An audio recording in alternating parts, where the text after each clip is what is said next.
大家好，我是李灿，欢迎收看 Easy Mandarin 中文播客啊。我自己这一趴呢，我想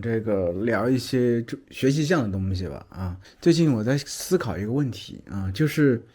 我们学习中文的时候啊，说实话，学着学着好像特别容易精疲力尽，对不对？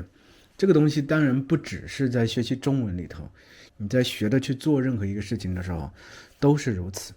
因为我最近在健身啊，不是说真的在很正式的这个机构去健身，我在家里跟着我老婆两个人去健身啊，做无氧的，做有氧的。这个时候我发现啊，真的好辛苦啊，真的好累啊，真的好疼啊，但是又莫名其妙有点特别爽的感觉啊，身体感觉又轻盈了几分啊。我觉得这是一个非常神奇的体验，这其实和学习中文是非常的类似，因为毕竟我是母语者嘛，你可能会觉得啊，你一个母语者，你怎么能体会我的痛苦啊？但是大家要知道，其实我是在学一些别的语言的，这一点我当然能理解。另外一点就是我通过这个健身啊、锻炼啊、减肥啊这个方式和学习中文做一下类比，就是为什么学习中文的时候特别容易疲惫。特别容易精疲力尽，然后想躺平。其实每次做健身的一些无氧的一些动作的时候，因为我现在在练这个腹部的这个核心力啊，我为什么要练腹部的核心力呢？就是我现在又买了一个课程啊，一个为期2个月的一个课程，花了我4000大洋啊，是，就是我去学这个演播啊，有声书的演播啊，就是读有声书啊。我们大叔做这个大叔小店呢，里头很大一部分是有声书啊，电子书、有声书啊，然后这个电子书是集成在这个有声书里头啊，都是我演播的。我就发现自己这个不够好，而且发声技巧啊等等都有很大问题，而且气息不够长。我就想，这肯定是有方法去解决的呀，我不能完全按照自己的去理解，自以为是怎么样。所以我一定要找到方法，所以我就去参加了这么一个课程。后来听老师们讲之后，我就发现我应该去锻炼一下这个腹式呼吸的这个状态。然后腹式呼吸很重要一点就是这腹部需要着力啊，你要核心比较强的话，这个腹式呼吸会更容易一些嘛。所以我想把这个东西都打通来。我做事情是这个样子，我一方面跟着老师去练习这个呼吸法，对不对？吸气，呼气，吸气，然后慢慢进入啊，不要在胸腔停留，进入腹腔啊，然后着力，慢慢的吐出来。另外一方面，我想通过这个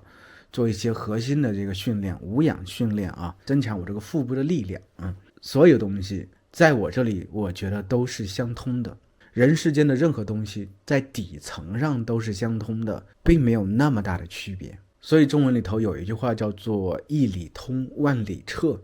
你只要明白这么一个道理，这个道理其实是放诸四海皆准的这么一个事情。我们现在来说一下，回归正题啊，我特别喜欢闲聊闲扯啊，东拉西扯，就是学习中文的时候确实也是特别容易疲劳的。正如我在学习别的东西的时候，我能感受到我其实做那些事情的时候到后面都很累，然后就想躺在那里不动弹。但是呢，这个时候又有一些小甜头在那等着我，因为动完之后全身是很舒坦的，特别是你吃了一个苹果啊，再洗个澡啊，之后啊特别舒服，一整天都特别舒服。其实我觉得学习中文就是应该带来这样的效果啊，就是我们不要把自己用到一个极限，而是给自己每天，我是觉得设定一些任务，设定一些可实现的目标。这些目标呢，不要太简单了，我觉得太简单它没有挑战性，而且过于简单的任务会让你形成一种惰性，觉得啊我好像只能做到这么一点，然后慢慢的你会跌入这个舒适圈里头，不愿意爬出来。所以设立一些现实的目标，这些目标在你的舒适圈上面一点点，对，这个样子你才能往上够一够，但是又不至于觉得太难。太难的话，也当然特别容易失去信心了，特别容易失去动力。这是一个非常重要的一点啊，目标的设立。然后这个目标其实是每天都可以坚持的，当然，我也觉得没有必要，就是真的每天坚持。你到周末的时候放松一下，甚至在这个做锻炼健身的时候，一般提倡也是不必每天都运动啊，一周也需要休息一下，肌肉休息一下。那学习中文的时候，你是不是也可以适当放松一下，在周末的时候去玩一玩啊，陪家人去哪个地方转一转呀，啊，吃点好吃的呀，等等啊，让自己好好放松一下。或者你是一个比较宅的人，周末的时候你可以尽情的享受一些你喜欢的东西，对不对？而且其实我觉得还有一点，就是我做这些事情的时候，有一点能给我带来一些不一样的力量。就是我们很多时候在做一些东西的时候，学一些东西的时候，假如孤军奋战，什么意思？就是自己一个人在那做这些东西的时候，你是特别特别容易放弃的，因为太累了。我跟你说，太难熬了，而且前路漫漫，怎么到那个终点啊？到了终点之后，可能还有另外一个更远的终点，绵绵无尽，对不对？这个时候，假如有人与你同行，和你一起在做一些事情的时候，你就会发现，哎，好像我在面对的这些问题，他人也在面对，对不对？比如做健身锻炼的时候，我和我老婆两个人一起做，就可以相互鼓劲儿嘛。我发现我做的比较难的东西，他其实也不是很轻易能做到，所以这个挑选同行的伙伴也非常重要。你不要挑选一个比你水平高太多的人，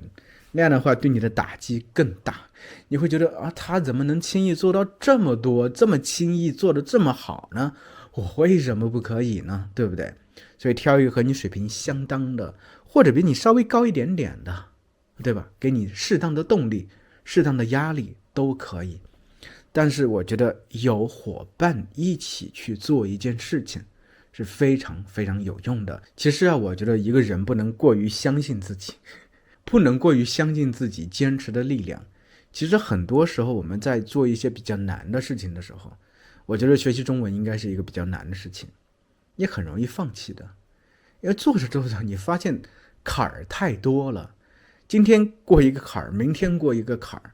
不断的有坎儿，太累了，对不对？所以其实我们以前看这个日本漫画呀、动画片的时候，对不对？都特别喜欢里面一个概念叫做羁绊，对不对？就是友情的羁绊，特别那种少年漫画都有那种特别深的友情的羁绊，对不对？像什么七龙珠呀，对不对？什么拿路头，就是火影忍者，对不对？海贼王等等啊。所以我觉得找到这个羁绊，让和你有羁绊的人与你共同前进，扶持着一起往前走，我觉得非常非常重要。这也能避免你在学习中文的时候感到疲倦的时候，就最终躺平了。因为还是有一个人在默默的支持你，你也在支持着他。就是你一方面能享受他人的支持，另一方面你也有责任去支持他人。这个时候就有两重的这个力量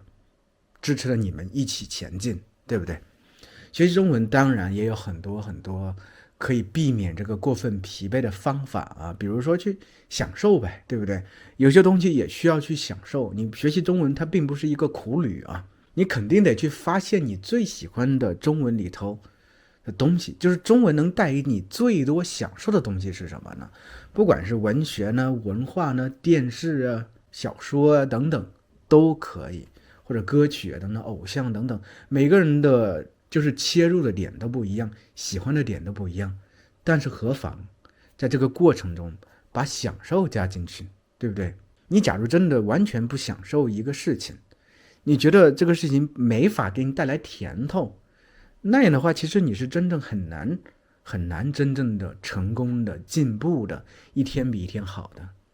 所以我其实一直以来非常强调一个概念，就是你一定需要享受其中。